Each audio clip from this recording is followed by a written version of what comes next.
Hello there. My name is Kara Napolitano, and I am the Research and Training Manager at the Laboratory to Combat Human Trafficking. We are very grateful to welcome you to Human Trafficking 101, Human Trafficking in Colorado. Um, Thank you so much for choosing to spend about an hour and 15 minutes of your time with us today to learn more about how this issue is showing up here in the state of Colorado and what you can do to recognize and respond to it. I know some of you are professionals who work in the space or who work in what we would call intersecting or parallel movements, who support vulnerable individuals. And some of you are community members who want to learn more and want to get involved. So this presentation is a general overview of the issue. It is comprehensive. We're going to talk about both labor and sex trafficking today. And it is being recorded so that we can make this available to those of you who want to slow it down a little bit and maybe not watch the entire recording all at once. We want you to feel free to share this out with folks as well. And please contact us if you have any questions. With that, I'm going to go ahead and get started here by sharing my screen.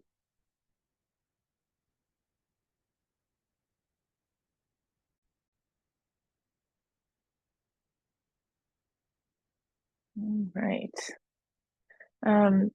So this is what we plan to cover today. First of all, it's important that we really get on the same page about what human trafficking is and is not.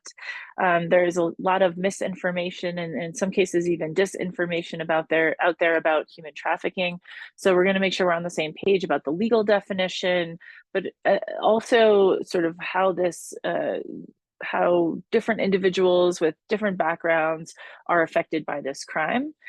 We will talk about high-risk individuals or communities or groups, and also things to look out for, behavioral cues or red flags.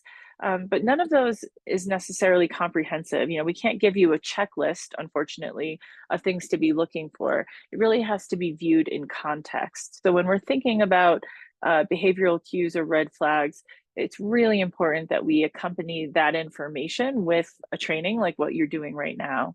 And then we'll talk about the importance of developing protocols, of applying a trauma-informed approach to these situations when you're working with either victims or survivors or vulnerable individuals, and the importance of multi-sector collaboration. There's no one organization or agency or even sector that can support all of the varied needs of trafficking survivors. So we really have to do this together as a community, putting together nonprofit and systems-based resources, as well as a law enforcement response, sometimes when appropriate, to really meet all of the comprehensive needs of a trafficking survivor. And we'll make sure that you are connected to ongoing education. For most of our trainings, we provide resources to folks after the training. So if those resources are of interest, you can always reach out to us, or you can visit our website at www.combathumantrafficking.org to find more resources or to book a training for your business or your agency or organization, or maybe just your community group. Okay, we're going to start off with a short video, and then we'll talk a little bit about that. My trafficker was my husband. There was no way I could reach out to anybody for help. We're scared. We're scared to run. We're scared to tell anybody what's going on. It was an incredibly violent situation. I felt like there was no way I could get out. Human traffickers can be just about anyone from any walk of life. A lot of the trafficking involves domestic servitude, hoteliers, restaurant owners, owners of massage parlors, agricultural farm owners. There can be a trafficker who tells a woman, I want to be your boyfriend, I love you, and if you love me, you're going to go out and have sex for money. It can be kind of psychological like that, or it can be more overt and more physical. It can be hitting, abusing, keeping them away from any support systems. Trafficking, it doesn't know any boundaries. The victim can be male, female, transgendered, anyone. And it happens all over America. I still see this attitude of it's just immigrants or it's just people in other countries. It happens to U.S. citizens so much more than people are aware. The natural stakeholders in this issue are certainly law enforcement, legal advocates, social service providers. There's other players involved as well. It is important to engage the community because victims often don't self-identify. They don't come forward to law enforcement. Thank you. Bye-bye. Citizens in the community are the eyes and the ears. It's medical workers, it's educators, it's personnel at homeless shelters. We can't do this alone. No one has the capacity to provide every single thing that a victim or survivor of human trafficking needs. There has to be a support system within the community, psychological counseling, shelter, and vocational education so they can reintegrate, become a healthy individual. There's an intentional effort to get everyone together so we know how to share resources, we know how to work together, and to make sure at the end of the day, a victim becomes a survivor.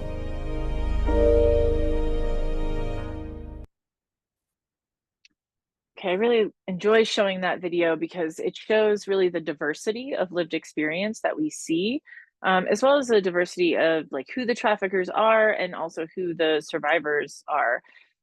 What we see in media is usually a focus on one single narrative.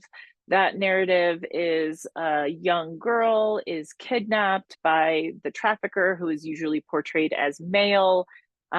In that kidnapping process, there may be some violence, and then that person is locked up in a basement somewhere or like chained to a bed. They're being kept high and they're being forced to sell sex. So that's our narrative. That all trafficking is sex trafficking, that all victims are female, that all perpetrators are male, and that it always involves kidnapping. And that is not true. So we see a great deal of diversity of both victims and survivors. You heard in the video, you know, the trafficker was my husband, the trafficker was my employer. And you saw that trafficking survivors can be any age, any demographic background. It's also important to note that not all traffickers are scary males. You know, about 30% of traffickers are female. A lot of the time, traffickers are somebody that the victim knows, and often it's someone that the victim knows and loves. So we see a lot of overlap with domestic or interpersonal violence. So while we mostly hear about sex trafficking, usually of female victims in the media, in social media, in Hollywood, that is just one piece of the puzzle. So today we're going to talk just as much about labor trafficking as we do about sex trafficking, because in fact, labor trafficking is much more common. We see a great deal more labor trafficking, not just here in Colorado, but globally.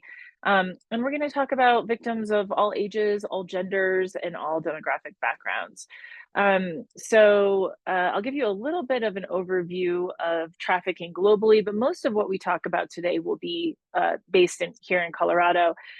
So our best estimates of how many people are being trafficked globally come from the International Labor Organization. They put out the global estimates of modern slavery every couple of years. And most recently in 2022, they published their latest report. And that report stated that on any given day, approximately 50 million people are being trafficked globally. 50 million. Of that 50 million, about 22 million are experiencing forced marriage. You may think that forced marriage is only a thing that happens in other countries. I can assure you that it is also happening here in the US. So that's a large chunk of that 50 million. And then we have about 4 million people who are experiencing state-sanctioned forced labor. So that's prison labor, forced prison labor, or prison camps. In Western China, for example, Uyghurs are in forced labor camps. We see it in prison labor in Russia and in the US as well. So that constitutes about 4 million. So that's 26 million that I've covered so far, and we've got an additional 24 million.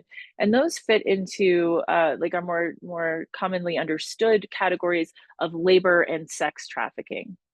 So of that 24 million, about 17.7 million are experiencing labor trafficking, and about 6.3 rather million people are experiencing sex trafficking. And so that means almost 3 times as many people are being trafficked for labor than sex, and yet we still rarely hear about it.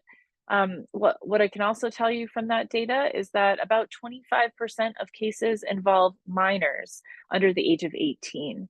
And of course, we care a lot about kids. I think most people care a lot about kids and their well-being, but it is sort of more focused on in the media that it's children being trafficked. And I just want to make sure that we're on the same page, that it is about 25% of cases, which is a big deal, but not the majority. The majority of cases involve adult victims. And then when it comes to gender, we do see more people who identify as female being trafficked for sex. It depends on what data you're looking at, but somewhere between 70 and 80% of sex trafficking survivors identify as female. But that leaves 20 to 30% other genders in the sex trafficking space. And that could be men and boys who are also trafficked for sex, but also non-binary folks or trans individuals. When it comes to labor trafficking, it's closer to like 50-50. We see more males trafficked in construction, for example. We see more females trafficked in domestic service, and we see all genders trafficked in agriculture and ranching and hospitality. But overall, because there are so many more people trafficked in labor, overall, it's about 50-50. It's about 54% female in the victim profile, if we're accounting for the entire 50 million. So that's just some statistics. I've already given you a little bit of statistics on who the traffickers are, that about 30% of traffickers are female. But what else I can tell you about that is that most traffickers know their victims, or conversely, victims know their perpetrators. What I mean by that is traffickers are looking for vulnerability that they can exploit. So while the common narrative is that all victims are kidnapped, in reality, it's less than 3% of cases involve kidnapping. About 30% of perpetrators are a family member, a parent or a guardian, or some other family member. So that's about 30% of cases. And about 40% of cases involve an intimate partner. So someone who purports to love that victim. You know, we're talking about boyfriend, girlfriend, husband, wife, intimate partner of some kind. That means that 70% of the time, the perpetrator is someone that the victim knows and loves, a family member or an intimate partner. Now, the additional somewhere between like 25 and 27% of traffickers are usually someone else in a position of power. So big categories there are employers, but also coaches, teachers, religious authorities, say Boy Scout leaders. You know, we're talking about other people in positions of power who, again, know the vulnerability of their victims. They may not be someone who like loves the victim, but they are someone who knows the victim. So that means that 97-ish% of the time, the perpetrator is someone that the victim knows, and about 70% of the time, it is someone that the victim knows and loves. That only leaves 3%, 1 to 3% really, according to the data, where the victim is kidnapped and doesn't know the perpetrator at all. Okay, so here is a definition of trafficking. This was an international definition. And I'll talk about it in a number of different ways here, but we'll just state it here. Human trafficking is a severe form of exploitation for labor, including sex as a form of labor. So if someone works in a strip club, they are working through the use of force or fraud or coercion. So a person is forcing another person to work in various forms of labor, including sex work, through the means of physical force, physical violence, fraudulent promises, or coercive tactics. I stress the word or because all three of those things do not need to be present. It has to be one of the three. Here in the state of Colorado, we have expanded our definition of coercion to actually include physical force or fraudulent promises as examples of coercion. So someone could be being forced to work on, say, a construction site under threats of violence against their family, and that would constitute coercion. But if they were being physically assaulted or forced to stay in one location, harbored, that would be another example of coercion under Colorado law. So a person is forcing another person to work in labor or sex. That's what makes something trafficking. Trafficking occurs in both legal and illegal markets. So we see trafficking happening in agriculture, ranching, sheep herding in Colorado. We see it in construction a great deal, hospitality, so restaurants or hotels. We see a lot of subcontracted labor in construction and hotel cleaning crews that is often exploited. And we also see a lot of exploited domestic servitude. So someone who's living and working in somebody else's home, being forced to clean the home, care for the children. They're sleeping in the basement on a 2-inch mattress, only eating once a day, working 18 hours a day, not being paid. Their passport's been confiscated. They haven't been allowed to get a cell phone, and they're not allowed to leave the house without permission. That would be an example of a domestic service situation that is turned into a trafficking situation. We also see trafficking happening in illegal markets. So some sex work is illegal. Prostitution, for example, is illegal. We see people being forced to engage in prostitution, but we also see people being forced to sell or mule carry drugs. Sometimes it's by their drug dealer who they owe money to, and their drug dealer saying, you owe me money and here's how you're going to work it off, and forcing them to engage in criminal behavior. Or sometimes it's gang related. Sometimes we have gangs forcing young people to engage in criminal activity. Aside from just drug dealing, we also see forced theft, other forms of forced criminality. We sometimes see forced panhandling or shoplifting. It's not all drug dealers or gangs that are perpetrating this. We also see family members forcing young people to shoplift or to engage in other criminal behaviors. So trafficking occurs in both legal or illegal markets. What needs to be there for it to be trafficking is that a person is forcing another person to engage in work, and that can include work that is illegal through the means of physical force, fraudulent promises, or coercive tactics. So this next slide here is an abbreviated version of our federal law. So this is the Trafficking Victims Protection Act. This is there are 3 separate statutes under this act involving trafficking. And not only do we have these statutes at the federal level, but here in Colorado we do as well. So we've got 3 separate statutes. For those under the age of 18 involved in commercial sex, we've got a class 2 felony. So that's child sex trafficking. And then we've got adult sex trafficking, which is a class 3 felony. And we've got labor trafficking of minors and adults, which is also a class 3 felony. These laws are not exactly the same in the state level or the federal level, but they do have the same 3 categories. So I'm going to spend a little bit of time on this slide. I'm going to tell a few stories now.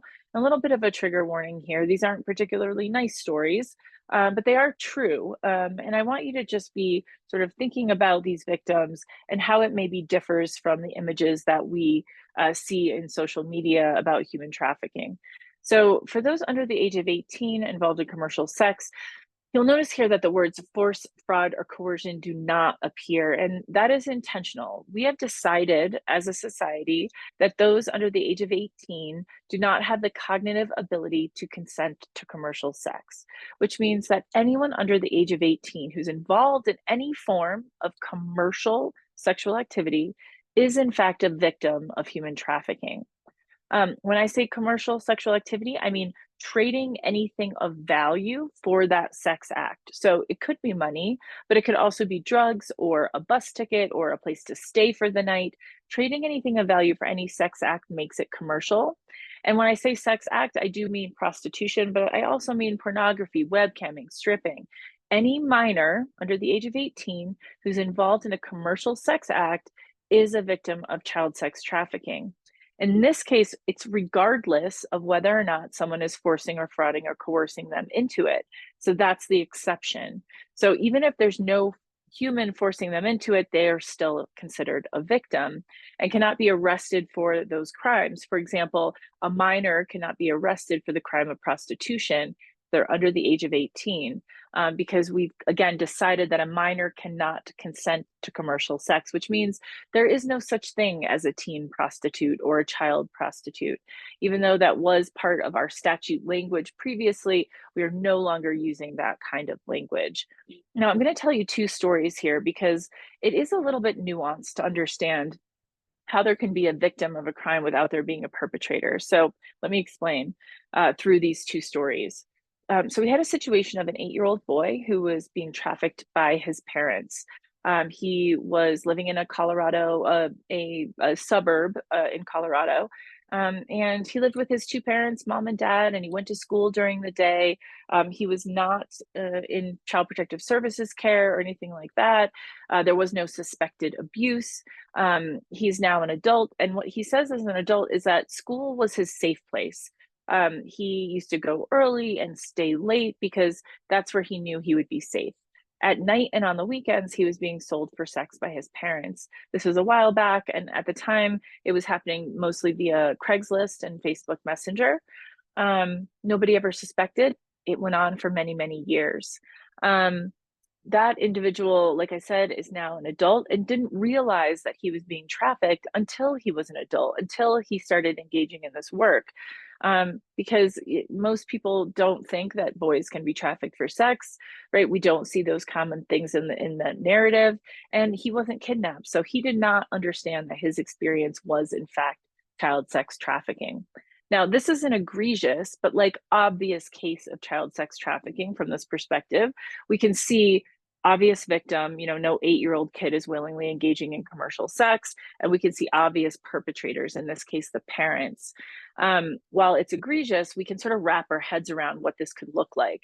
Now, it gets a little bit more complicated when you have, let's say, a 17-year-old female, in this case, she was from Kansas, and in her childhood, she was involved in Child Protective Services because there was reported abuse. So she was living with abusive parents. She was being physically and sexually assaulted. She hadn't fully disclosed the extent of her abuse, and so she hadn't been taken out of her household. And so she was continually experiencing this abuse. She was running away a lot to escape the abuse. She was using substances to help her cope with the trauma from the abuse. And she got into a little bit of trouble. She was sometimes truant from school, or she shoplifted a little bit. So there was some minor legal trouble that she was involved in. She was the kind of kid who, was considered a troubled kid. And when she was 17, she decided she was going to run away, and she was going to run away for good. So she made her way to Colorado. She hitched from Kansas to Colorado, and she ended up on the streets of Denver. What she had learned in her short life was that she could not trust adults. So pretty much every adult in her life had let her down, right? Her parents had been abusive, but her teachers had missed it. Her social workers had missed it. She'd been arrested for crimes. She hadn't gotten the kind of support that she really needed, and she had always been returned back to her abusive parents. So she didn't trust adults. She's on the street in Denver, and what she's figured out is she can trade sex to meet her survival needs. She had run out of money, so she started trading sex for the drugs that she was addicted to, for places to stay, sometimes for a day, sometimes for a week at a time, also for food or for rides. So this 17-year-old is also a victim of child sex trafficking because, again, kids under the age of 18 cannot consent to commercial sex. So even though nobody was forcing her into those commercial sex acts, she was still a victim. Now, there may not be any perpetrator to arrest, but there's still a victim to support. But I do want you to think about how differently those two individuals that I just mentioned would get treated. Let's say you met that 8-year-old child and you met that 17-year-old on the same day. Think about how that 17-year-old would present, right? They would be experiencing homelessness. They may be dressed provocatively. They're addicted to substances. They may be defiant. It's going to be really different than that 8-year-old. And it's worth noting that society, people in general, are going to treat that 17-year-old very differently than they treat that 8-year-old. It's not right, but it is what often happens. And so that 17-year-old is really unlikely to disclose. If someone had asked her what she was doing to survive, she would probably lie, because she knows how society views people who engage in sex work. We generally don't like it. I'm not suggesting that's how I feel, but as a society, there's a lot of stigma associated with people who engage in sex work.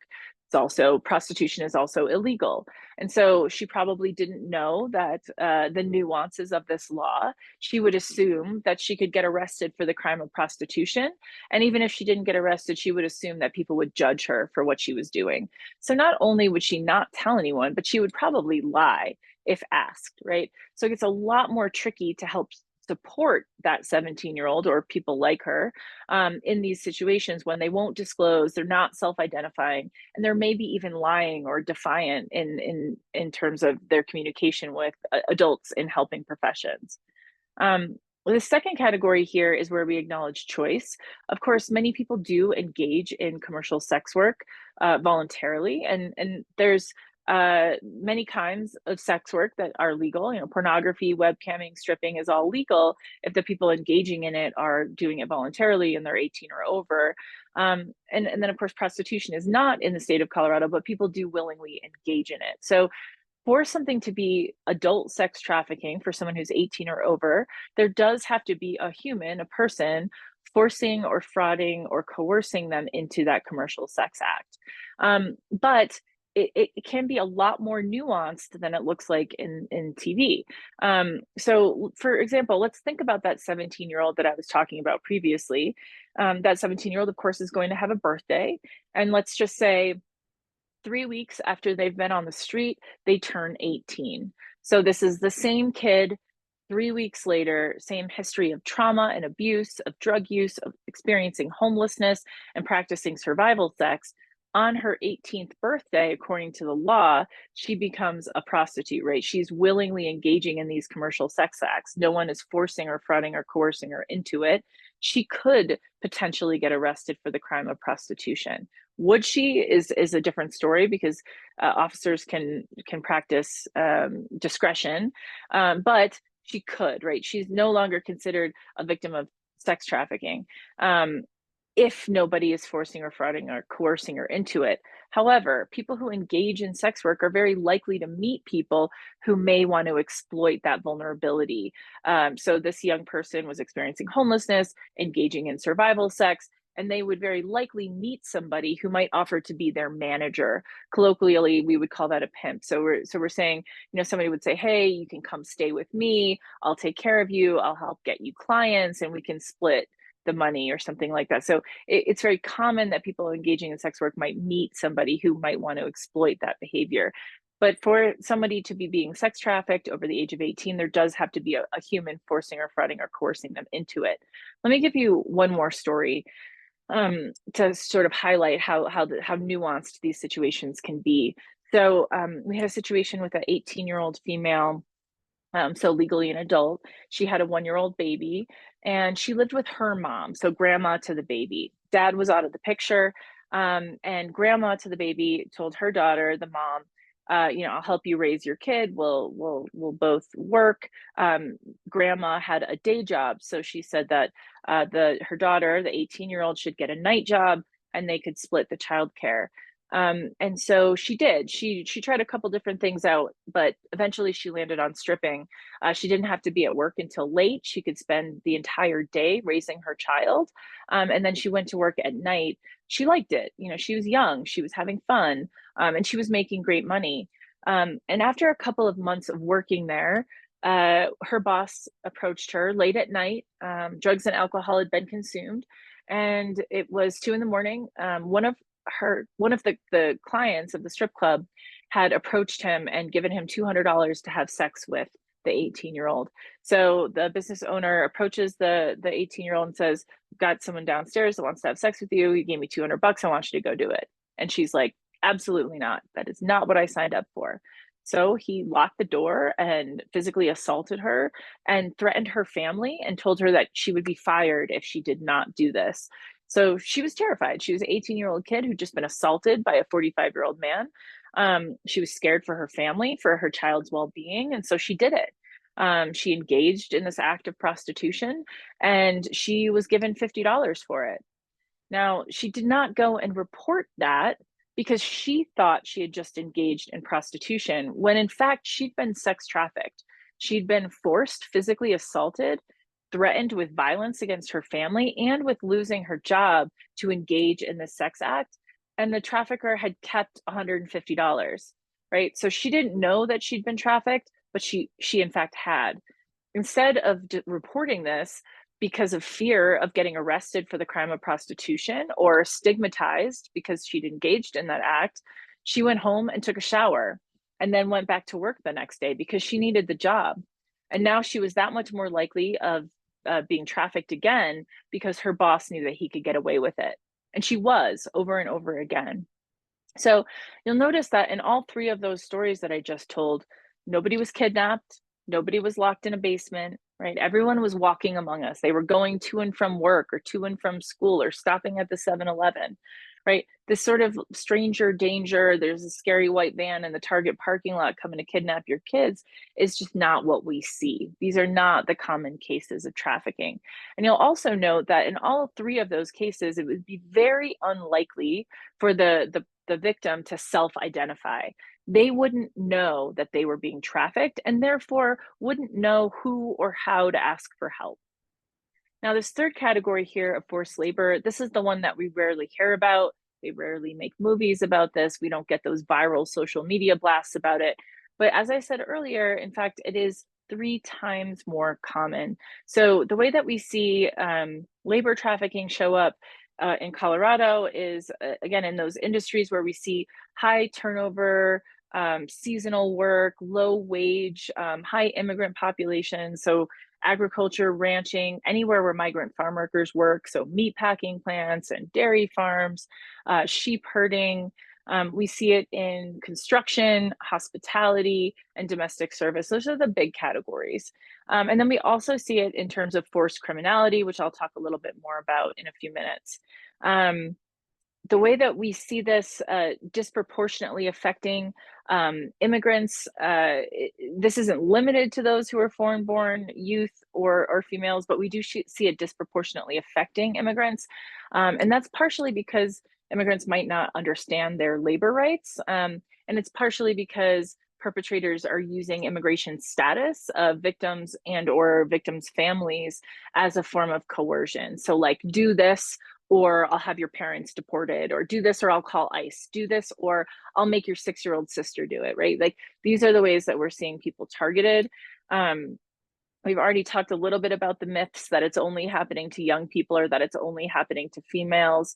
Of course, young people have their own set of vulnerabilities based on power dynamics, and we're going to talk a little bit more about that later. And really, we're seeing all genders affected by both labor and sex trafficking in Colorado. Forced criminality is much more common than we think. It is on the rise, in fact, as we're seeing more vulnerable populations move into the state of Colorado. So we're seeing, well, in 2023, we saw approximately 40,000 recently arrived immigrants into the state. About 20,000 of them stayed, about 20,000 of them went to other states. But those who stayed are currently living in the state of Colorado looking for work, but often don't have work visas or work permits. And so they're forced to work in the informal economy. We see those individuals being targeted, in some cases by criminal gangs located here or in their home countries, who are forcing them to engage in this criminal activity. So we see people being forced to carry drugs, pickpocket, bag snatching, begging, ATM theft, counterfeiting. In many cases, survivors are denied access to their basic necessities as a result of their arrests. So it's really something to keep in mind that in many cases, victims are being arrested and in some cases even convicted of crimes that they were forced to commit. most people don't know that they're being labor trafficked. Most people haven't heard of forced criminality or, in many cases, labor trafficking.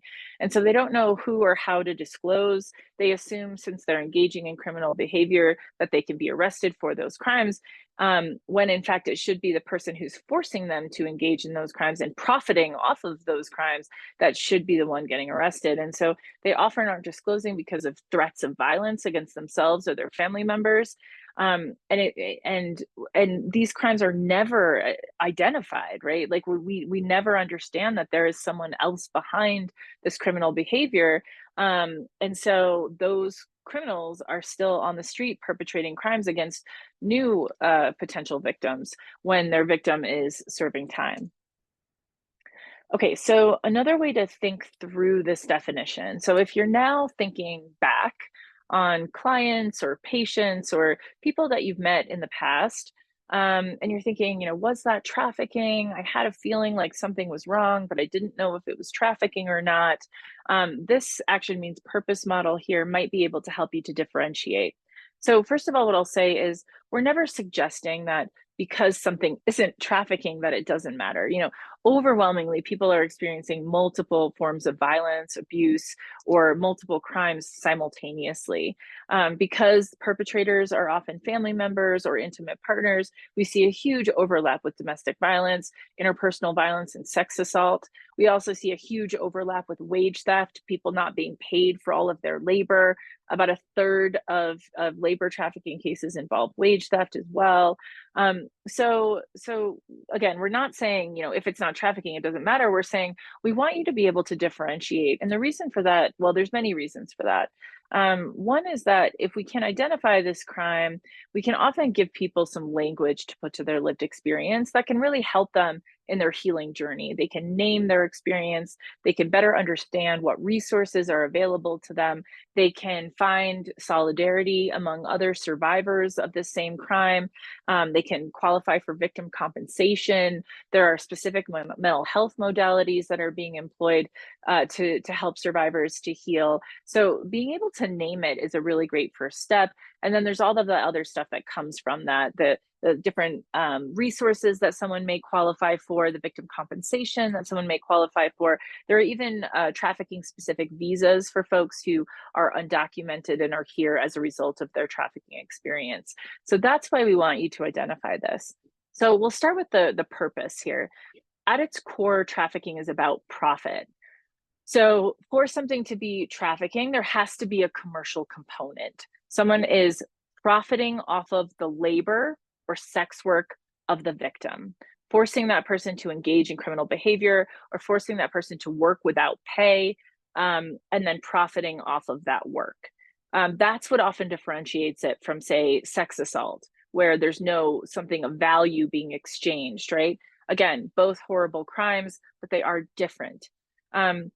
The means are through force or fraud or coercion. I think I've given quite a few examples of these, but the big star there is to remind us that there does not have to be force or fraud or coercion if the victim is a minor engaging in commercial sex. So that's what that star is there to remind us of. And then in Colorado, force and fraud actually fit under the definition of coercion. So there just has to be coercion. Someone is being threatened with violence, their family is being threatened with violence, they're being threatened with homelessness, like do this or I'll kick you out of the house in the middle of winter, you'll have to sleep outside. Your kids will have to sleep outside. I'll call ICE on your family. I'll force other family members to do this work if you don't do it. All of those things fit under this definition of coercion. Now, actions here, the most common action is recruitment. So if you just think about your community, wherever in Colorado you are from, in your community, there are vulnerable people. Every community has vulnerable people. What I'm talking about are people experiencing homelessness, or people with a history of abuse or neglect, or people experiencing discrimination or marginalization, right? Kids who run away from home because of abuse, right? We're talking about vulnerable people, people who are using substances. Those individuals are ripe for recruitment. So where those individuals can be found in your communities. I know where they can be found in my community. And traffickers know those places too. So they're going to the street corner where we know Undocumented folks might be hanging out looking for day labor positions, or they're going to the homeless shelter that at the end of the day, when it's full, people are still standing outside, or whatever recruitment might look like. Increasingly, that's happening online. So traffickers are going to those places online or in person where vulnerable people are, and they're recruiting them into these situations. And they're not recruiting them by saying, hey, I'm going to come traffic you, get in my car, right? They're recruiting them by offering them the things that they need. So if someone is looking for housing, someone might say, I've got a place for you to stay. If someone is looking for food, here's some food for you. If someone is using substances, they might say, I've got some drugs right here in my pocket. You don't have to worry about payment. We'll talk about that later.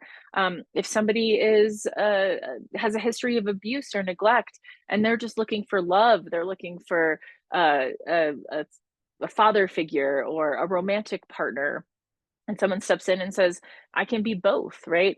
And you can come live with me, and I've got the substances that you need, and I've got some food for you. That's a lot of needs, right? That trafficker is meeting, and the victim would be likely to listen into that, right? To go with that perpetrator to have their needs met. It isn't until a little bit later in the grooming process that eventually that relationship shifts, and the trafficker can say, well, now you're dependent on me for all these things, and if you don't do XYZ, I'm going to kick you out and you're going to lose all these things that I've been giving you. So recruitment usually also involves some kind of grooming process, which may take hours, days, months, or even years. Harboring is something that sometimes happens. Not everybody is locked up, as we've already heard, but we do see people locked up sometimes. So in a labor trafficking situation, for example, we might see several people being kept in a house on a farm, maybe 15 people in a 2-bedroom house.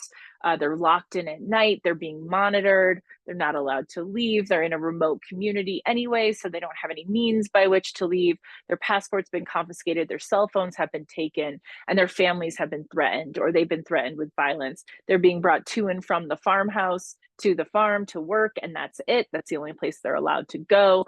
That would be an example of harboring.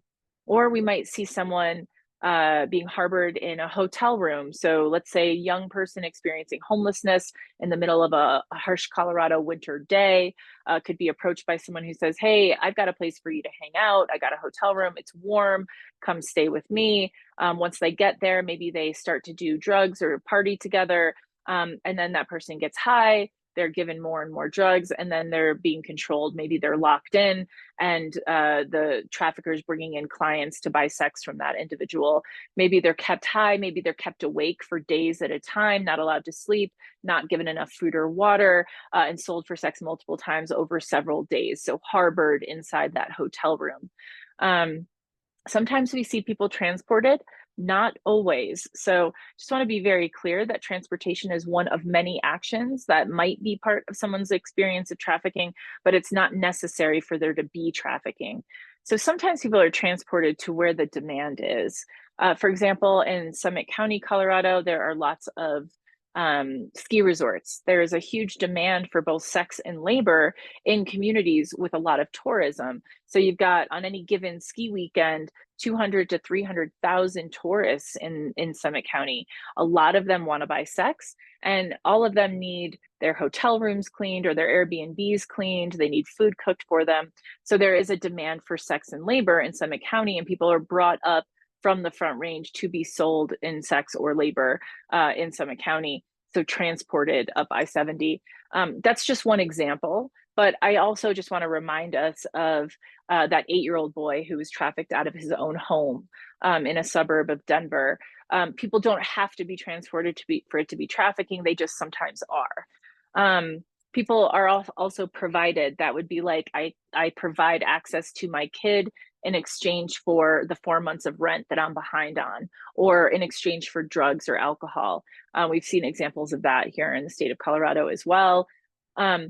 Obtained is that snatched off the street narrative. So I don't want to discount that experience. If somebody was kidnapped into a trafficking experience, it's just as valid as if they were trafficked by someone that they know. It's just a lot less common than we think. As I said, 1 to 3% of the time, someone is trafficked through kidnapping. So uncommon, and definitely not the normal narrative that we hear. Okay, so people who end up being trafficked are not stupid or deviant. They're not making bad choices. Really, they're making choices based on their survival. So they've got these push factors on the left side of your screen here, pushing them into precarity, pushing them into vulnerability. And they've got the things on the right, which are very normal things, right? These pull factors, the things that all of us as humans want. We want relationships and love. We want family and home. We want income. We want to be able to work.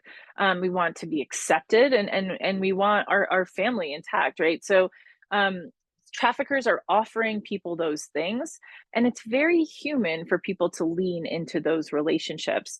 And then the trafficker leverages that power, that newly found power, to force somebody into whatever behavior they're trying to profit off of. You'll note here at the bottom of the screen, I've got child welfare on the bottom left. I'm not suggesting that child welfare is trafficking anyone. What we're talking about is the system, the foster care system. We know that the statistics around this are pretty grim. At the national level, it's something like 65% of kids who are trafficked are in the foster care system. So these are young people with a ton of vulnerability who are targeted by traffickers. Sometimes it is foster families, but most foster families are amazing, and it's not their fault. It's just that those young people are targeted. So I'll just give you a moment to read through this quote. Being in foster care was the perfect training for commercial sexual exploitation. I was used to being moved without warning, without any say, not knowing where I was going or whether I was allowed to pack my clothes. After years in foster care, I didn't think anyone would want to take care of me unless they were paid. So when my pimp expected me to make money to support the family, it made sense to me. So we hear this kind of story a lot, that this normalization of being paid to take care of someone, the normalization of not having any control over where you live or who you stay with, can lead to this like normalization of trafficking experiences as well.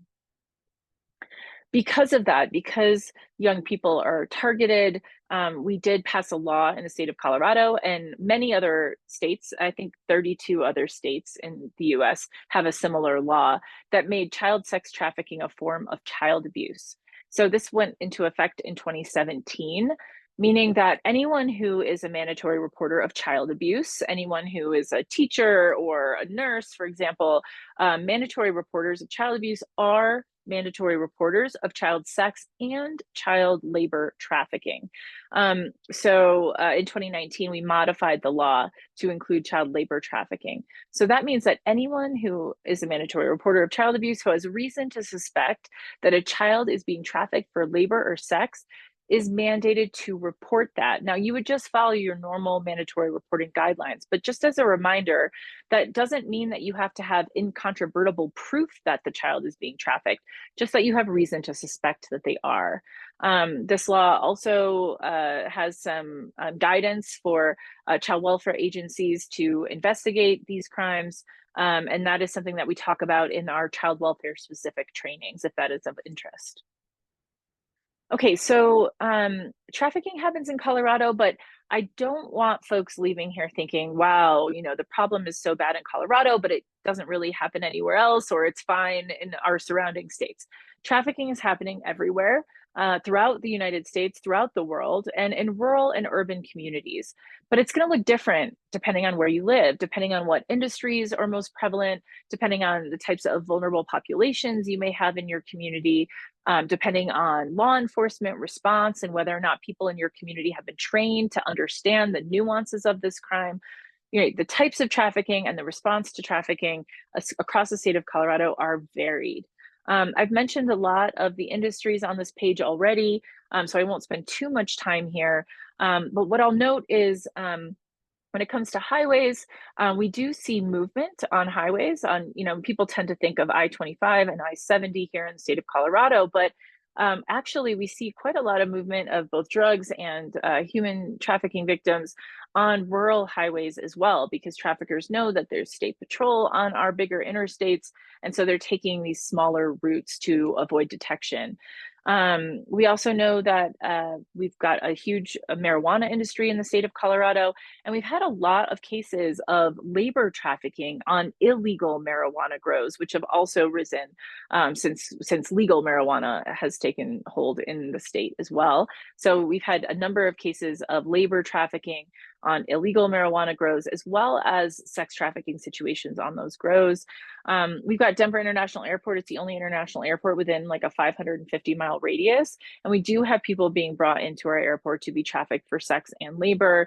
We've also just got a demand. We've got a demand for sex with minors. We've also got a demand for cheap products. I really encourage you to be conscious consumers. Think deeply about where your food and manufactured goods come from. And there are lots of apps that you can use to help you with that. There are certain products that you should really look out for, like chocolate, shrimp, and fish in general, anything with palm oil in it. And I urge you to learn more about that just by doing a little bit of some deep Googling. I would be remiss if we did not talk about online recruitment. There has been an incredible uptick of online recruitment since the pandemic, and it has not gone back down. We really encourage you to have conversations with the children in your lives about how to stay safe online. But this isn't only happening with young people. We're also seeing immigrants recruited online into labor positions that are too good to be true and end up being exploitative as well. And you may have heard this newish term called sextortion. I'm going to show a video here in just a minute of what this might look like. But we have seen a normalization of sexting. So a lot of young people, and in one recent study, about 76% of young people between the ages of 13 and 19 are sending naked pictures of themselves to each other, to people that they know, and about 50% of the time to people that they don't know, that they meet online.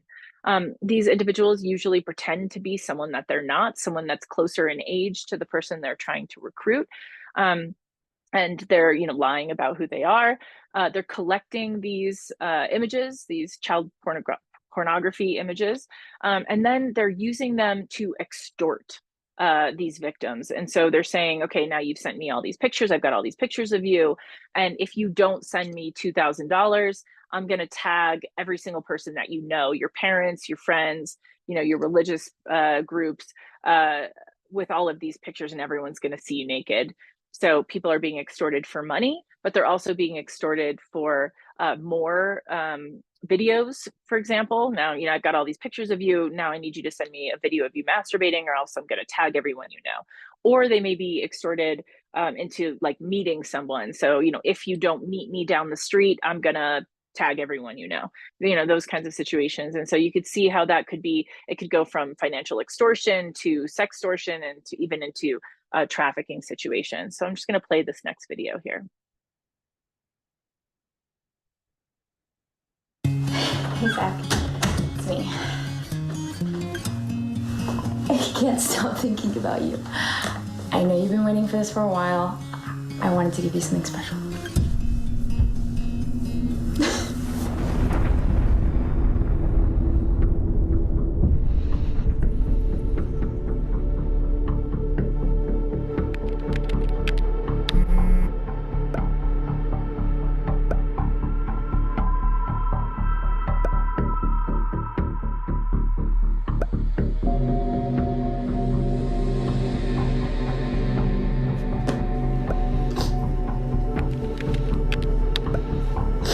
Who are you? Why are you doing this?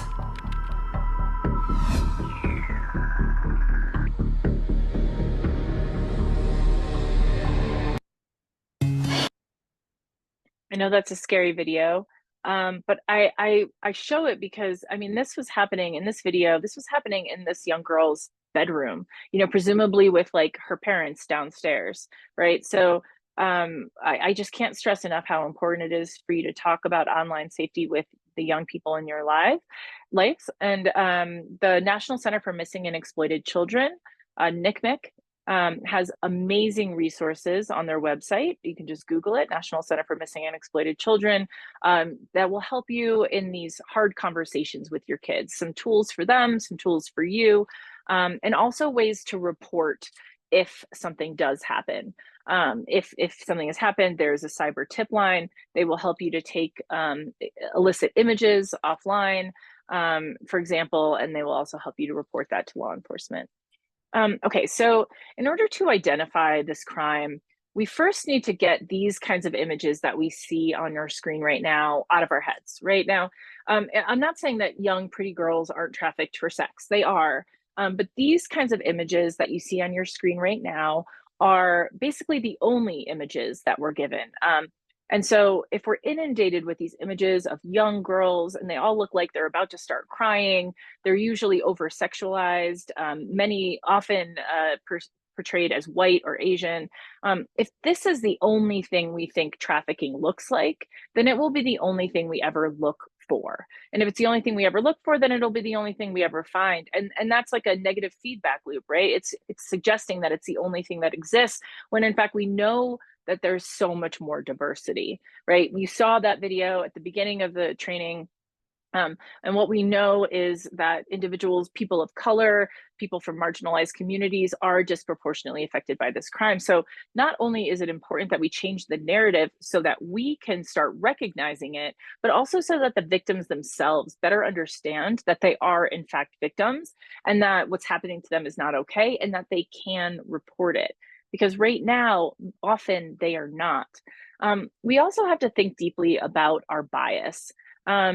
People who identify with some of these stigmatized identities on the right side of the screen here, sex workers, folks who are undocumented, people experiencing homelessness, kids who run away a lot, people who use drugs, right? These individuals are often stigmatized, blamed, marginalized, and in many cases considered unworthy of our help as a society.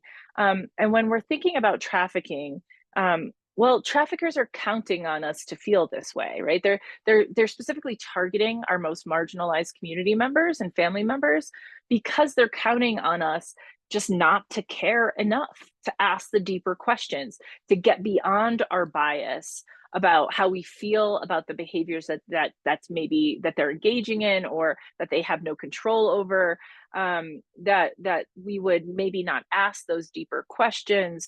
We would maybe treat them cursely, or we would treat their ailment and send them on their way instead of asking those deeper questions. So I really encourage you to think about the reason why people engage in what might be risky behaviors, or the reason why people are experiencing what they are experiencing, why they're not asking for help, is often because the trafficker is threatening them. So if we really examine why we feel a certain way towards a certain group of people, we may be able to sort of break through some of this situation where people don't feel comfortable reporting. I mentioned earlier that there's a lot of overlap with domestic or interpersonal violence as well as sex assault. I think I've covered that, so I won't spend too much time here either. But again, 30% of perpetrators are parents or guardians or other family members. About 40% are intimate partners. So a lot of the time when someone does disclose, what they'll disclose is something closer to interpersonal violence. They won't name it trafficking because they don't know that it is trafficking. And that's going to mean that it's up to us as the person listening to be able to sort of weed through their story and better understand that actually they are experiencing interpersonal violence, but also trafficking. And we also see a lot of sex assault. Obviously, in sex trafficking situations, someone's being sexually assaulted, but we also see sex assault in labor trafficking situations. So I'll just tell one more story. So we had a situation with a man, he was a Vietnamese man who was a US citizen. He owned several nail salons in the greater Denver area. And he had made a living for himself. So he was well respected in his hometown in Vietnam because he had sent a lot of money back to help to increase infrastructure in his hometown. So when he went back to Vietnam to recruit some young women to work in his nail salons, the families sent their daughters with him willingly, thinking that they could, live the American dream. They would come to the US, they were promised a job and a place to live, and that they would be able to make some money to send back to their families. Now, these were adults, they were 18 or over, but they were young adults. When they got to the US, he imposed a debt on them. So he forced them to pay back their plane tickets and all their recruitment fees, even though he hadn't told them that he was going to make them do that. So when they got here, they had a debt to him. He was supposed to give them housing, but in fact, they were just sleeping on the floor of the nail salon and they weren't given enough food. But he was adding that debt to their debt so that they were basically working for free. We would call this a situation of debt bondage. Now, that may not have been enough to hold them there. So what he was also doing was sexually assaulting these young women and taking video of it and threatening to send that video back to their families in Vietnam, which would have been incredibly shameful to them. So they were staying partially because of that sex assault, that situation of sexual assault. Eventually, one of them did leave. The perpetrator wasn't there 24/7 and they were able just to walk out the front door. They went to a hospital in the greater Denver area and disclosed the sex assault. So they were getting a sexual assault nurse exam, a forensic exam, and the nurse at the hospital had a human trafficking training. So as the victim is telling their story, the nurse was realizing that actually, in addition to sexual assault, she was also experiencing labor trafficking. They were able to call in a law enforcement officer who had training on labor trafficking, because not all law enforcement officers have, and that could better conduct the interview.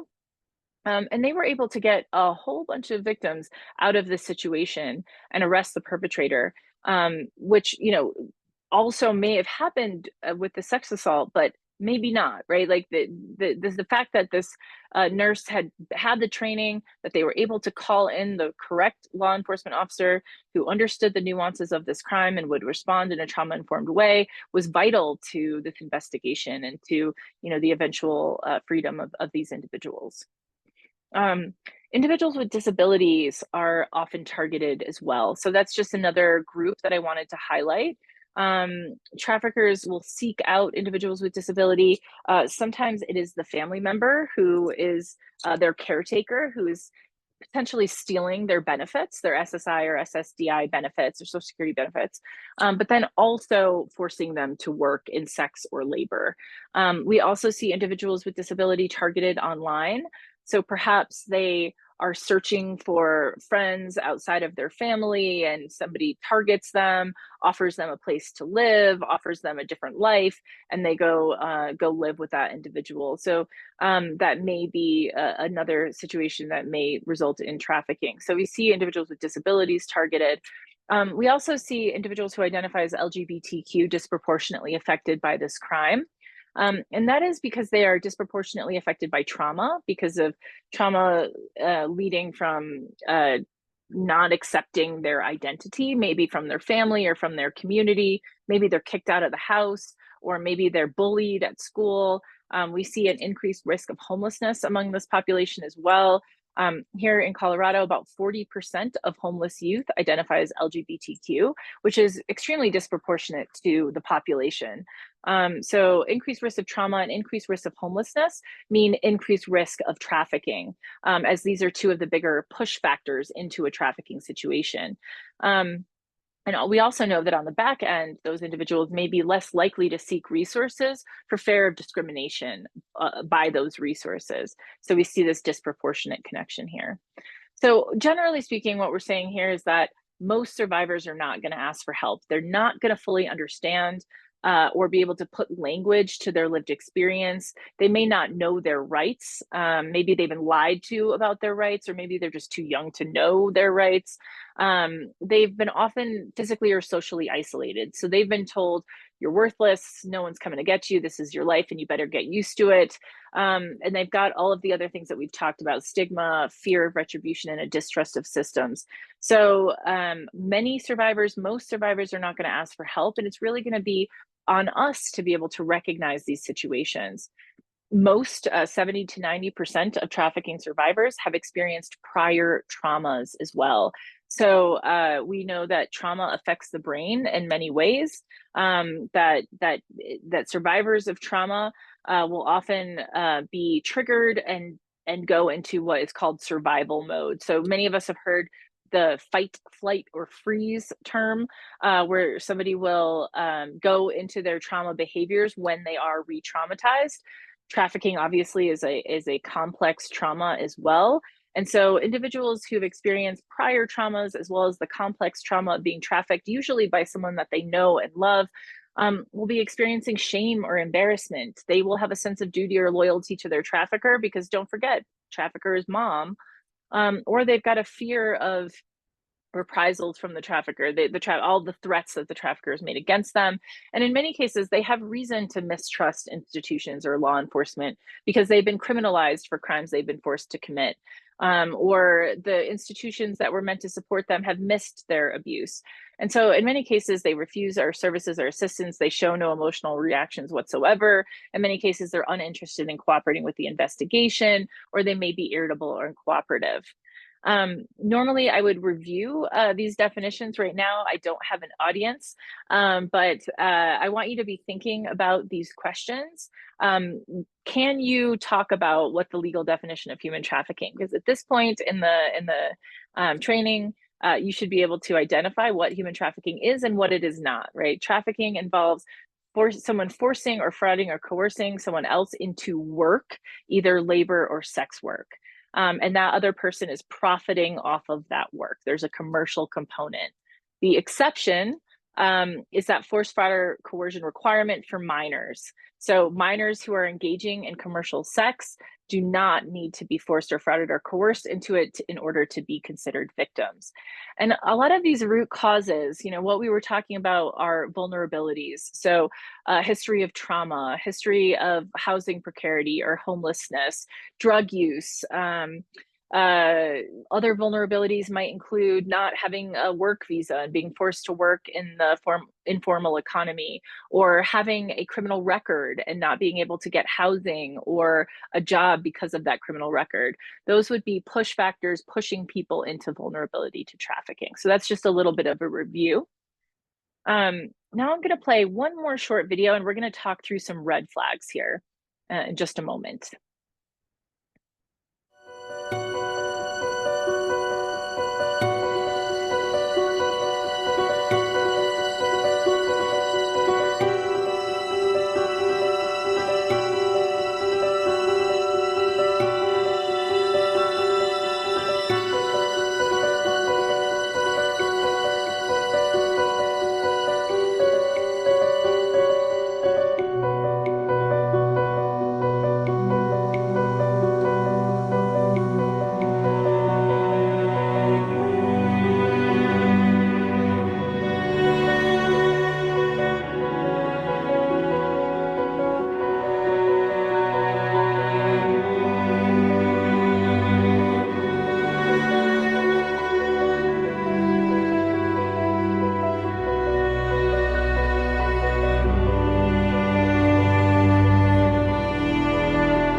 Okay, so in that video, you'll note that person came into the US legally on a work visa. They were promised housing, among other things.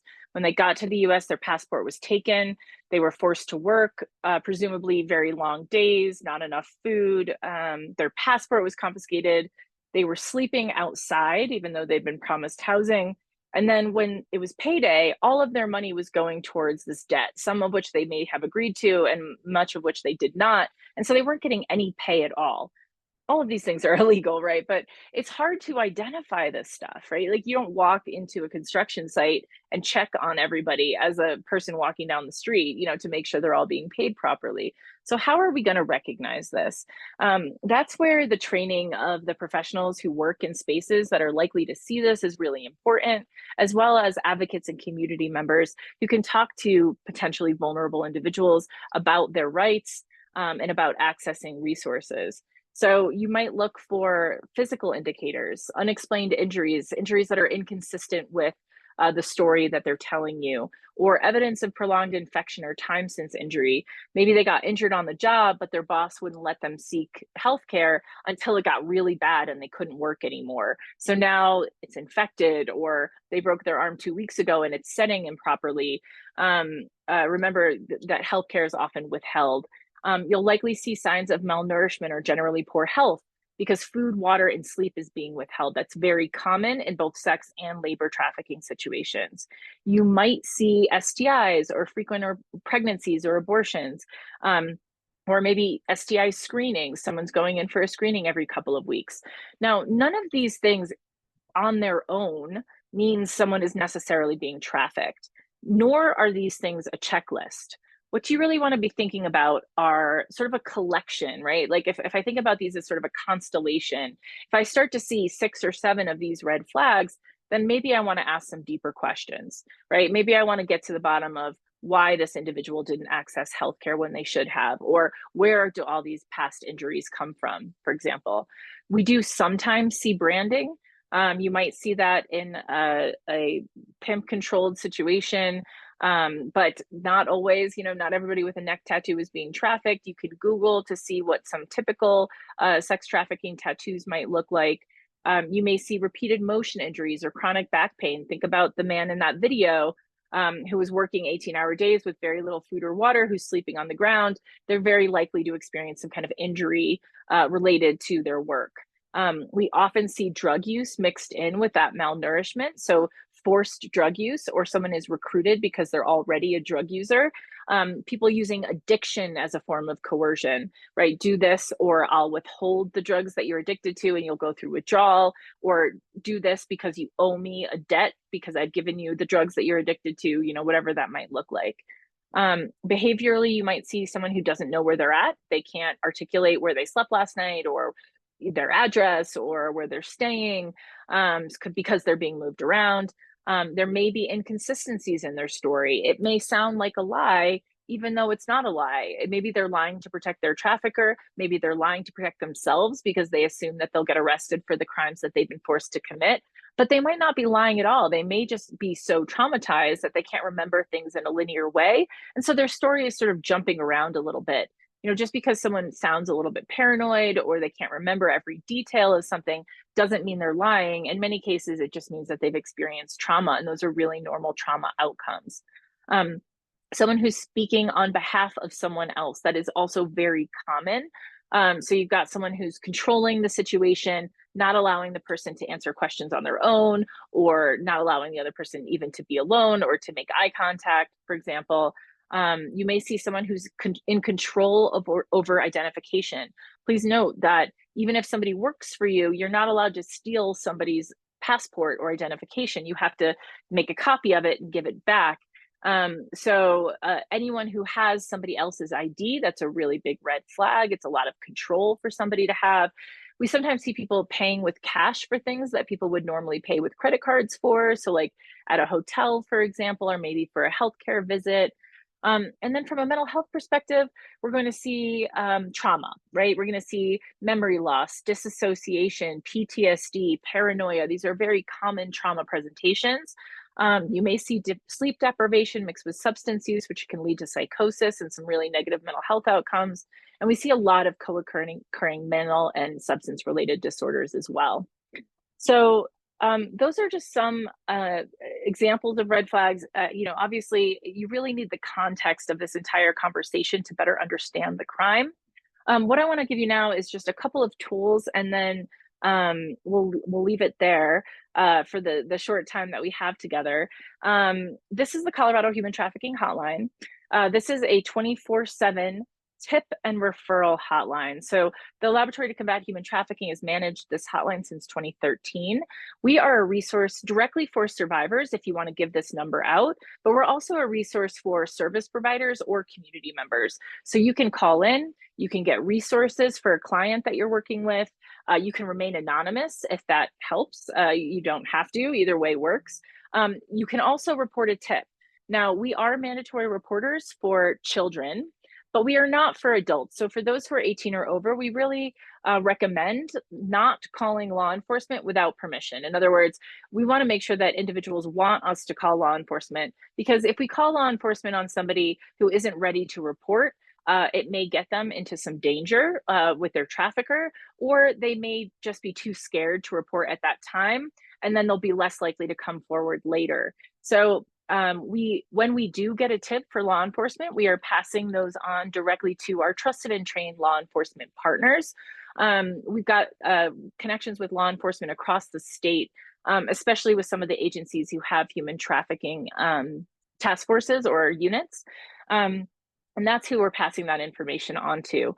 But again, we do not force anyone to disclose to law enforcement. If people just want to call in for resources, and those are resources anything from legal aid to housing to longer term survival needs like mental health resources or survivor mentorship groups, all of those things can be accessed on this 24/7 hotline. You can also text or you can search online, and all of that is available here. And lastly, if anyone is interested, we do have a volunteer program for those hotline advocates. So if you want to be on the front lines of answering those calls, we have a really cool training program for volunteers. We do ask you to commit to about a year worth of service. So it is quite a commitment, but we are always so grateful, and we host hotline advocate trainings 2 or 3 times a year, and you can learn more about that on our website. So that's all I've got today. Happy to answer questions. If anyone wants to follow up with me, I'm going to put my email address into the chat here. And you can also follow up with us by looking at our website and finding our email addresses online. Thank you so much for your time, and really just for spending time with us to turn towards this really challenging issue. We know that it's a hard conversation to have, so we hope that now that you've seen this, that you will take a deep breath, take good care of yourself, practice a little self-care, maybe hug your dog or eat some ice cream, whatever is your cup of tea, and reach out to us if you want to learn more about how to get involved or if you have any questions for us. Thank you so much for your time.